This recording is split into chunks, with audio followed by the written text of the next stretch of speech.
এই কি অবস্থা তোমাদের? কি রিলস দেখতেছো? রিলস দেখে কোনো লাভ নাই, দিন শেষে তোমাকে পড়াশোনাই করতে হবে। সো তুমি যেহেতু ভর্তি পরীক্ষার্থী, তুমি যতই রিলস দেখবা তত পিছিয়ে যাবা, যত ক্লাস করবা তত এগিয়ে থাকবা। তুমি কোনটা করবা তোমার ইচ্ছা, ঠিক আছে? তো আজকে দাঁড়াও আমি একটু কথা বলি তোমার সাথে। আগে হয়তো অনেক অ্যাডভার্বিয়াল ফ্রেজ নিয়ে ক্লাস করেছো বা ফ্রেজ নিয়ে ক্লাস করেছো, বুঝছো কিনা আমি জানি না। বাট আমি যে সিরিজগুলো দিচ্ছি একটার পর একটা, যে ফ্রেজ নিয়ে ক্লাসগুলো দিচ্ছি, অবশ্যই দেখবা। দেখলে ফ্রেজ নিয়ে কোনো সমস্যা থাকলে তুমি আলটিমেটলি এটা বুঝতে পারবা, ঠিক আছে? তো আজকে আমি অ্যাডভার্বিয়াল ফ্রেজ নিয়ে তোমার সাথে কথা বলবো। শেষ পর্যন্ত থাকো, না বুঝলে তারপরে বলি যে ভাই বুঝি নাই, ঠিক আছে? আশা করি তোমরা এটা বুঝতে পারবা। সো একটু সহজভাবে আমি এটাকে অ্যানালাইসিস করেছি। দেখো, অ্যাডভার্বিয়াল ফ্রেজটা আসলে কি, এটাকে আগে আমাদের জানতে হবে। সো এখানে অ্যাডভার্বিয়াল ফ্রেজটা হচ্ছে যে ফ্রেজ বাক্যে ভার্ব, অ্যাডজেক্টিভ এবং অন্য কোনো ভার্বকে মডিফাই করে। এক কথায় তোমরা যে অ্যাডভার্বের ডেফিনিশনটা পড়ছো ওইটাই জাস্ট অ্যাডভার্বিয়াল ফ্রেজের ক্ষেত্রে। এক কথায় যে ফ্রেজ অ্যাডভার্বের মতো কাজ করে তাকে অ্যাডভার্বিয়াল ফ্রেজ বলে। তো অ্যাডভার্ব কাকে কাকে মডিফাই করে? অ্যাডভার্ব একটা ভার্বকে মডিফাই করে, একটা অ্যাডজেক্টিভকে মডিফাই করে, অন্য একটা অ্যাডভার্বকে মডিফাই করে। এই কাজটাই করবে অ্যাডভার্বিয়াল ফ্রেজ, ঠিক আছে? তো একটু দেখো, আর এটার স্ট্রাকচারটা অবশ্যই তোমাদের দেখতে হবে। সেটা হচ্ছে, স্ট্রাকচারটা হচ্ছে দেখো, প্রিপজিশন প্লাস নাউন থাকবে। এটা হচ্ছে 90% সময় প্রিপজিশন প্লাস নাউন থাকবে। তো 90% সময় এটা থাকবে, অন্য অন্য জিনিসও থাকতে পারে, সেটা আমরা দেখব। আর এটা চেনার উপায়টা কি? চেনার উপায় হচ্ছে এটা বেশিরভাগ সময় ভার্বে কোথায় থাকবে? পরে থাকবে, ভার্বের পরে শুরু হবে, অথবা অ্যাডজেক্টিভের পরে শুরু হবে, অথবা অন্য কোনো অ্যাডভার্বের পরে শুরু হবে। এক কথা মনে রাখবা, এর আগে আমরা পড়ছিলাম preposition plus noun adjective phrase হয়, কিন্তু সেটা নাউনের পরে বসে। আর এখানে প্রিপজিশন প্লাস নাউন এটা অ্যাডভার্বিয়াল ফ্রেজ কখন? যখন সেটা ভার্বের পরে এবং অ্যাডজেক্টিভের পরে তুমি পাবে, ঠিক আছে? এটা কিন্তু মোস্ট ইম্পর্টেন্ট একটা লাইন, এটা তোমাকে খেয়াল রাখতে হবে এবং এটা নোট ডাউন করে তোমরা নিতে পারো। সো এখানে তোমার কনফিউশন থাকতে পারে। রিমুভিং কনফিউশনটা হচ্ছে, প্রিপজিশন প্লাস নাউন মিলে যদি কোনো একটা ফ্রেজ গঠন হয়, সেটা যদি নাউনের পরে থাকে তাহলে সেটা হবে অ্যাডভার্বিয়াল ফ্রেজ, ঠিক আছে? ক্লিয়ার?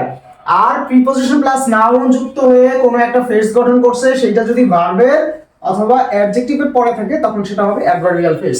বিষয়টা কিন্তু মানে ক্লিয়ার হতে হবে এখান থেকে। তো এটা আরেকটা চেনার উপায় আছে, তুমি কখন ভার্বকে কখন, কোথায় এবং কিভাবে দ্বারা প্রশ্ন করতে পারো। ভার্বকে যদি কখন, কোথায়, কিভাবে দ্বারা প্রশ্ন করে কোনো অ্যান্সার পাওয়া যায়, সেটা নিঃসন্দেহে চোখ বন্ধ করে অ্যাডভার্বিয়াল ফ্রেজ, ঠিক আছে? তো আমরা একটু এক্সাম্পল দিয়ে বিষয়গুলো বোঝার চেষ্টা করব। দেখো, এখানে বলছে শি লেফট আফটার ডিনার। এখন এখানে প্রিপজিশন প্লাস নাউন আছে, এই ডিনারটা হচ্ছে নাউন, আর এই যে আফটারটা হচ্ছে প্রিপজিশন। তা প্রিপজিশন প্লাস নাউন মিলে কি হয়? একটা ফ্রেজ হয়। তো সেটা অ্যাডজেক্টিভ ফ্রেজ হতে পারে, অ্যাডভার্বিয়াল ফ্রেজ হতে পারে। কখন আমরা বুঝবো যে এটা অ্যাডজেক্টিভ ফ্রেজ নাকি অ্যাডভার্বিয়াল ফ্রেজ? সেটা চেনার উপায়টা হচ্ছে, দেখো, এই যে ভার্বের পরে শুরু হতে হবে। তো এখানে বলছিলাম ভার্ব এবং অ্যাডজেক্টিভের পরে যেটা শুরু হবে সেটা হচ্ছে অ্যাডভার্বিয়াল ফ্রেজ, আর নাউনের পরে যেটা শুরু হবে সেটা হচ্ছে অ্যাডজেক্টিভ ফ্রেজ। তো দেখো, তাহলে এটা লেফটটা কি? ভার্ব না? লেফটটা ভার্ব, তাহলে এটা অ্যাডভার্বিয়াল ফ্রেজ আফটার ডিনার। তুমি এভাবে প্রশ্ন করতে পারো, শি লেফট, সে চলে গিয়েছিল। এখন প্রশ্ন করো কোথায় চলে গিয়েছিল বা কখন চলে গিয়েছিল। কখন কখন চলে গিয়েছিল? তুমি বলতে পারো আফটার ডিনার, যে ডিনার করার পরে চলে গিয়েছিল। তাহলে এখানে আমরা কখন দ্বারা প্রশ্ন করলেও এটা পাচ্ছি, যে কখন দ্বারা প্রশ্ন করলে, কখন, কোথায়, কিভাবে দ্বারা প্রশ্ন করলে কি পাওয়া যায়? অ্যাডভার্বিয়াল ফ্রেজ পাওয়া যায়, ঠিক আছে?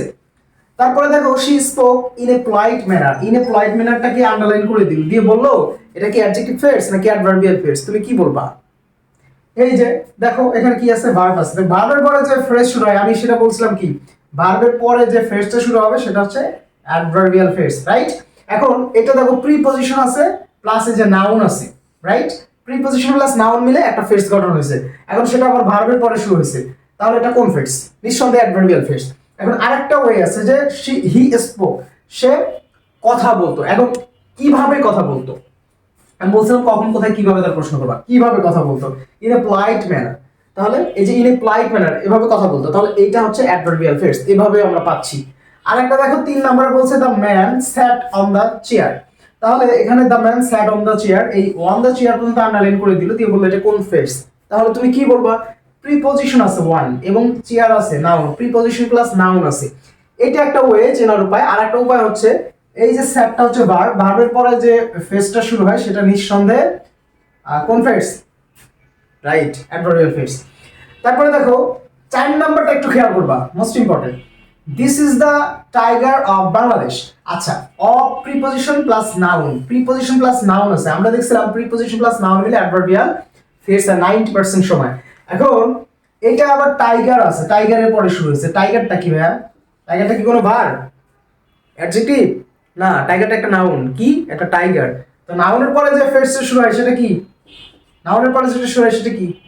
নাউনের পরে যেটা শুরু হয় সেটা হচ্ছে অ্যাডজেক্টিভ ফ্রেজ, রাইট? একটু আগে আমি বলছিলাম যে নাউনের পরে বসে অ্যাডজেক্টিভ ফ্রেজ, আর ভার্ব এবং অ্যাডজেক্টিভের পরে বসে অ্যাডভার্বিয়াল ফ্রেজ।